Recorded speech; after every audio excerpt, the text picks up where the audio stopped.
I hired a private investigator and I found out who my husband is having an affair with. Now he's screwed because I am going to start an all-out war. For a little while I've suspected my husband of cheating. I didn't have any justification for thinking or feeling this way, but I couldn't stop having this gut feeling that something was wrong. So I decided to keep a closer eye on him, and I still found nothing. And for a long time, I was angry with myself for suspecting him and for invading his privacy. We went to marriage counseling and I apologized for breaking his trust in me, and for a little while all was well. I can't believe I apologized to that lying sack of poop. But that wretched feeling never went away. I tried so hard to get over this feeling that he was deceiving me in some way, and I just couldn't. So I decided it was time to hire a private investigator instead of playing Inspector Gadget myself. Let me tell you, this was the best thing I ever spent money on. Within a month the PI was able to confirm my suspicions, but it was a shock to find out that it was his stepsister and his stepmother. Not only that he may be the father of his stepsister's newborn baby. I could have killed him, but I kept my composure and I kept this information to myself and continued to act as normal as possible. Believe me, that was a very difficult thing to do. I slowly started detaching from him and even moved into our spare bedroom, and we continued to drift apart. I moved out, got a new job, and started saving money for our divorce. I got my life in order. Now here we are almost a year later and in the final stages of our divorce, and I've still not told anyone. I've spent the last year preparing for our divorce because I'll be damned to leave this marriage empty-handed. I wanted to handle our financial affairs first because my husband works for his father and I didn't want to leave him unemployed during our divorce process. This son of a cunt dragged out our divorce and fought me for everything, even things that were mine to begin with, but I kept my calm and I won't say a word until I get everything I deserve. That's when I'll tell his father. And his father is not a man to be messed with.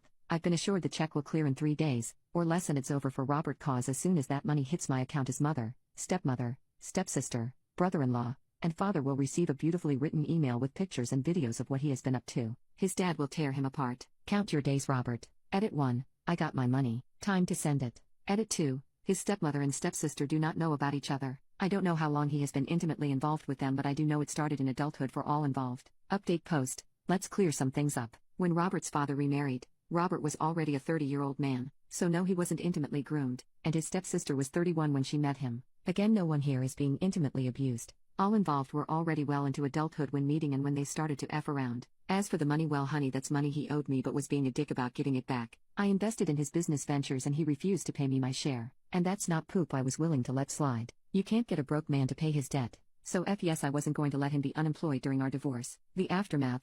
I sent the email as soon as I saw the money had hit my account. The first to call me was Robert and I picked up. The first words out of his mouth were, "You evil ass bitch." I replied with "Your mama," and I ended the call. The second person to call me is the stepsister's husband. He was just heartbroken. He asked me a ton of questions and he asked for my divorce lawyer's information. We also discussed him getting a DNA test for all their kids. Through my brother-in-law, I found out that there was an all-out war between my stepmother and father-in-law. He tried to kick her out but she locked herself up in the bedroom, while father-in-law was throwing her poop outside. Stepmother-in-law called her daughter for help. At some point, the stepsister and stepmother got in a fight. The fight was so bad that the neighbors called the police. In the scuffle to separate mother and daughter, they hurt one of the police officers and were arrested. They are still in jail because neither of them have anyone willing to bail them out. The following day I got a call from Robert telling me that his daddy almost ran him over, so he wanted to come to stay with me because he was scared that his daddy or brother-in-law will try to beat his ass again. Robert is scared to go home. His dad and brother-in-law are pretty much camped outside of his place and have already jumped him twice. Robert is terrified. He tried to stay with his mother and she told him that he had made his bed and should now lie in it. FYI, I am not done with Robert yet. I've got more planned for him. Update 2. Ex-sister-in-law is in deep doo-doo as the results for the DNA test came back and 0 out of 3 is his. Ex-brother-in-law is distraught. She doesn't even know who else could be the father. Heifer, how many men have you been betting, besides your husband and mine? Don't worry, I'll find out. Like, I knew she was a trifling old bag of bones, but I never knew she was this cold. Brother-in-law has decided to cut ties for his own sanity as he feared he might act in a way that is outside his character. Now I feel bad for those babies, but I understand why he had to leave. Did we, ex-brother-in-law and I, give a copy of the DNA results to everyone she knows? Yes, we did. Did I personally go out of my way to darken the steps of a church and make my testimony and hand out copies of the DNA results? I sure did. Ex-mother-in-law and her daughter have cut ties and are silently hating each other, but they are image-obsessed, so they kept things cute and silent. But a heathen like myself prefers to be cute and audible, and I haven't forgotten dear mother. So I went and gave my testimony in front her beloved peers and read out a couple of the vilest text messages she and my ex-husband exchanged. There were a lot of gasps and screaming, but I kept reading for as long as I could.